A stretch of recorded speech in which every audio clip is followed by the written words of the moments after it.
माता लक्ष्मी बनी नौकरानी। रात के 11 बज रहे थे। पूरा गांव सो रहा था।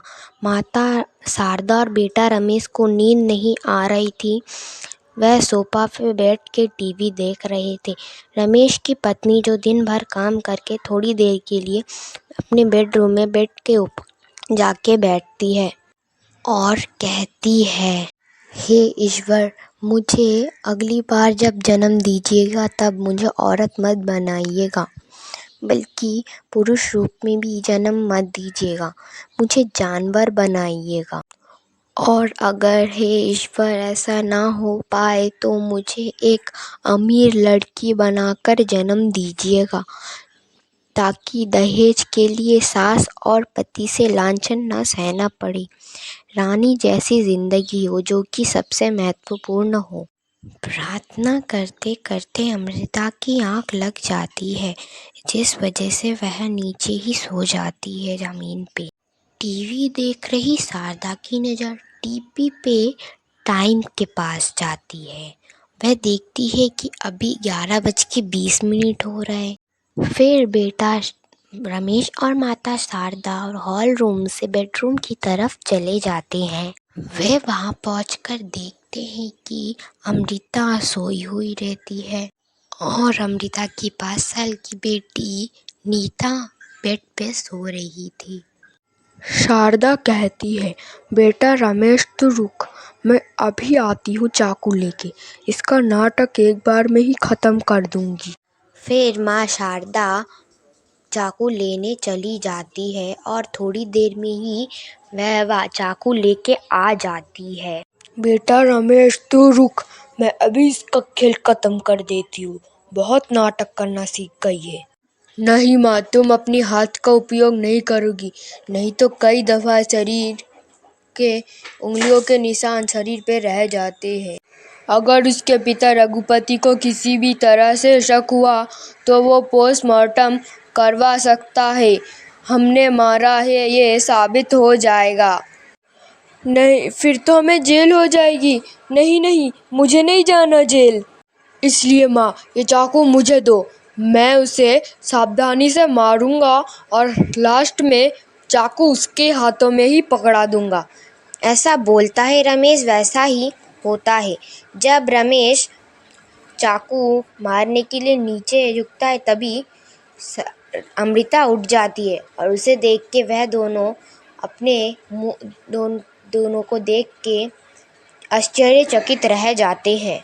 ज़्यादा दहेज के लिए आप लोगों ने मारा पीटा, गालियाँ दी, खाना नहीं दिया, सब कुछ मानकर सहन कर लिया, बस इसलिए आप लोग मेरी बेटी को 2 वक्त का खाना दे रहे हो।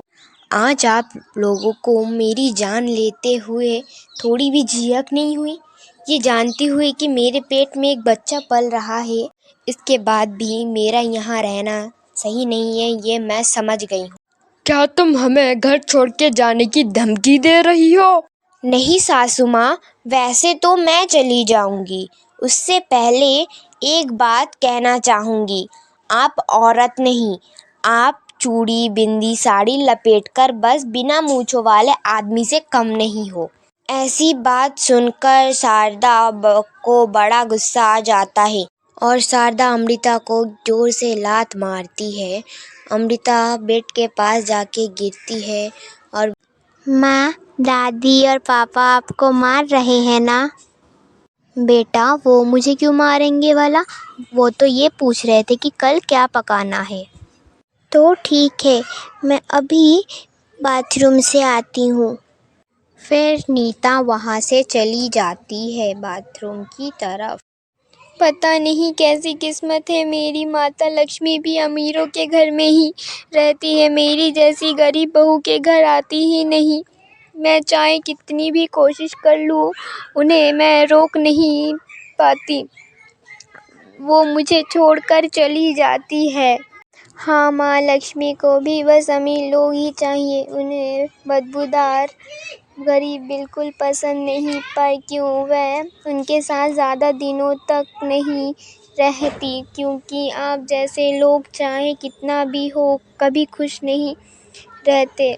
हमेशा आप लोगों को और चाहिए। अब मैं अपनी बेटी को लेके यहाँ से चली जाऊंगी। आप मुझे मार के अपने सर पाप का बोझा क्यों लेना चाहते हैं, बताइए। अमृता जंगल के रास्ते से जा रही थी, तभी उसे एक महिला मिली। वह उससे पूछने लगी, आप यहाँ क्यों खड़ी है इतनी बारिश में? वो महिला अमृता से कहती है, बहन जी, आपका यहाँ बारिश में भीगना अच्छा नहीं है। आप चलिए मेरे साथ मेरे घर, मैं आपको वहाँ ले जाती हूँ। फिर वो सब मिलकर उस महिला के घर चले जाते हैं। वह महिला कहती है, बहन जी ये मेरा ही कुटिया है। मैं यहाँ के पास वाले माता लक्ष्मी मंदिर में काम करती हूँ। बहन जी क्या आप मेरे लिए भी एक काम ढूंढ के देगी? लक्ष्मी माता मंदिर में एक सीढ़ी सजाने वाला काम है, आपको वो रोज़ करना पड़ेगा। क्या आप वो कर लेंगी? हाँ बहन, मैं करूँगी। अपनी बेटी की 2 वक्त के निवाले के लिए मैं कोई भी काम करने को तैयार हूँ। गर्भवती होने के बावजूद अनामिका मंदिर सजाने के लिए चली जाती है। अरे इतनी सी सीढ़ी तो मैं जल्दी से सजा लूँगी। और यहाँ पर फूलों की टोकरी भी है, अब तो और जल्दी हो जाएगा। मैं जल्दी से ये सजा लेती हूँ। ऐसा कह के वो जल्दी से सीढ़ी सजा लेती है और कहती है, देखो तो कितना प्यारा सजा दिया मैंने। अब जल्दी से घर जाती हूँ, नहीं तो मेरी बेटी अकेले घर पर है, क्या पता क्या कर रही होगी। उसके बाद अमृता घर की ओर निकल पड़ती है।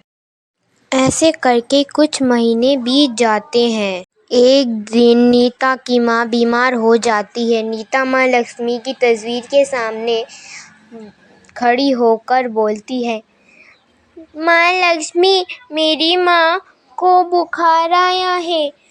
यहाँ पर कोई नहीं है ख्याल रखने को।